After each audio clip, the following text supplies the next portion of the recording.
चलते हैं जनवादी लेखक संघ के प्रांतीय सचिव नलिन रंजन सिंह के पास। नलिन जी, आप चौथीराम जी को कैसे याद करें? नलिन जी। सबसे पहले तो मैं आदरणीय चौथीराम यादव जी के निधन पर उन्हें अपनी विनम्र श्रद्धांजलि अर्पित करता हूं। जनवादी लेखक संघ की ओर से भी उन्हें नमन करता हूं। चौथीराम जी का जाना मेरे लिए न सिर्फ वैचारिक और साहित्यिक क्षति है, अपितु एक व्यक्तिगत क्षति भी है। चौथीराम जी से हम लोगों का बहुत पारिवारिक लगाव रहा है। मेरे बड़े भाई काशी हिंदू विश्वविद्यालय के छात्र रहे। दोनों बड़े भाई श्री नित्यानंद सिंह और डॉक्टर तुषार कांति सिंह, दोनों लोग वहां विश्वविद्यालय में छात्र है। मैं तो इलाहाबाद विश्वविद्यालय चला गया था। तुषार भैया पर उनका बहुत स्नेह था, अद्भुत स्नेह था, और उस कारण से चौथीराम जी से हम लोग बचपन से ही परिचित थे। मैं भाइयों में छोटा था, तो इसलिए बचपन से ही एक जुड़ाव रहा, घर पे आना जाना रहा।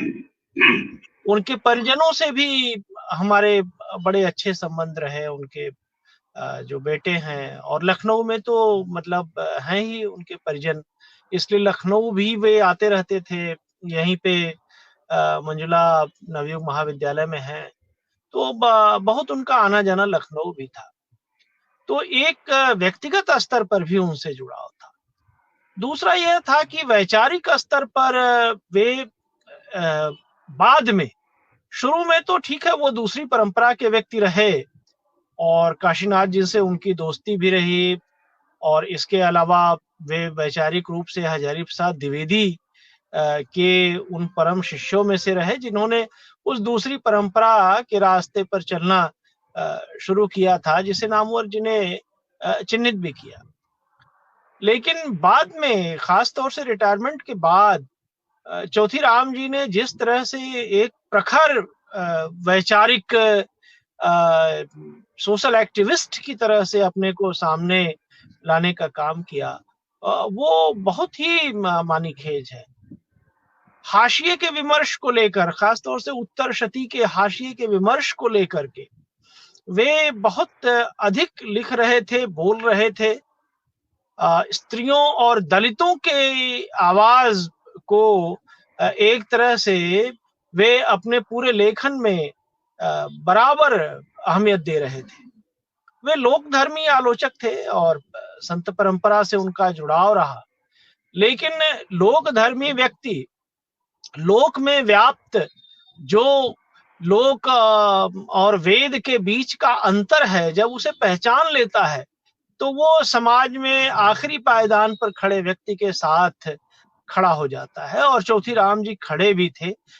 जो शिष्ट साहित्य और लोक साहित्य के बीच के फर्क में उन्होंने वेद को नहीं, लोक को चुना, और उस लोक में वन्यजीवी जातियां भी हैं, सीमांत किसान भी हैं, भूमिहीन किसान भी हैं, मजदूर हैं, घरों में काम करने वाली औरतें हैं, रेड लाइट एरिया की औरतें हैं, किन्नर हैं, और बंजारे हैं।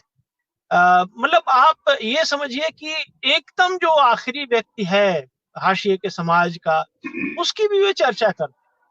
प्रगतिशील चेतना से तो वे लैस थे ही, प्रगतिशील लेखक संघ से भी जुड़े रहे, उसके संरक्षक मंडल में रहे, और बार बार वे फेसबुक पर जिस तरह से काशीनाथ जी के साथ अपने चित्र को लगाते थे, उसे पता लगता था कि उस दौर से ही वे प्रगतिशील लेखक संघ के जो प्रमुख स्तंभ थे, नामवर जी या काशीनाथ जी, उनके बीच शामिल थे। और बनारस से वे खास तौर से युवाओं को अपने विमर्श से जोड़ने की एक बड़ी ताकत थी। मुझे याद है कि मेरी रिसर्च स्कॉलर जो है, उसका जो लड़का जिससे शादी हुई, वो उनसे बहुत गहरे जुड़ा हुआ, और वो बताता था कि जो युवा लेखक हैं, खास तौर से दलित या पिछड़े समाज के, वे बनारस जाते हैं तो उनके यहाँ जरूर जाते हैं। उनको उनसे ऊर्जा मिलती है, उनके लेखन से, उनसे मिल करके, उनकी वैचारिकी से उनको ऊर्जा मिलती। तो तो एक ऐसा व्यक्ति जो 80 पार कर चुका हो, एकदम नए लोगों से जुड़ जाता हो और नए लोगों के लिए वो प्रेरणा बनता हो, तो यह उस व्यक्ति की उपलब्धि कही जाएगी। तो चौथीराम जी न सिर्फ एक आलोचक के रूप में, काशी हिंदू विश्वविद्यालय के एक अध्यापक के रूप में, या फिर प्रगतिशील लेखक संघ के एक एक्टिविस्ट के रूप में, जिस तरह से भी आप उनकी चर्चा करेंगे, वे कभी कमतर नहीं बैठेंगे और हर जगह जाते थे। मेरी तो कई मंचों पे उनसे मुलाकात रही।